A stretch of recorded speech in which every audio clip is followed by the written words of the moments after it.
Hey leaders, thank you for being here this Sunday, July 23rd. We are on week 2 of our Those Who Found series. Last week we talked about Joseph. This week we're talking about Joshua.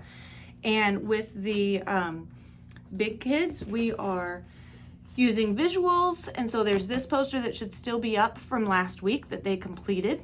At the end of the lesson, they will fill all of this out. You'll have a volunteer writer, or if it's going too long, you'll write it yourself to help teaching. You have these slips that have the Bible verses already marked out on them, and they have the chronological order number at the top of them, as well as the reference, so that you can follow in your material and know who you need to read next. You can either just pass them out.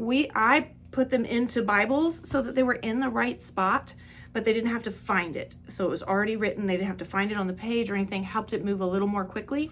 You will also have these to put on the floor. They are already done because last week, total brain issues, and I set everything up for Joshua instead of Joseph. So we're doing this again this week.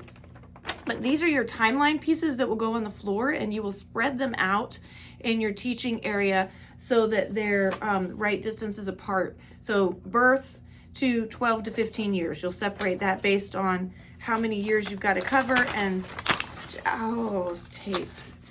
Joshua goes all the way to about 110 years old at death. So at Huffman last week, I went down the hall a ways because, that was more exciting.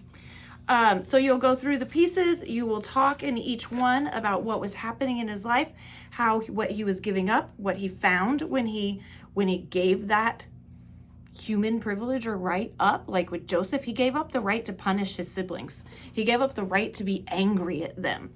And he found new life, and he found forgiveness and freedom and all of this. So you'll talk through this with Joshua. It's all in the lesson plan.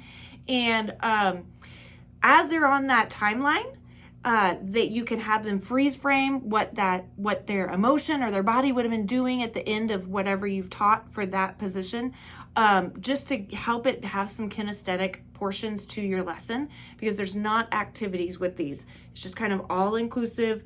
They're helping read your storytelling. They're moving between places on the timeline, freeze frame acting, get big, get little, the different things that would be going on there.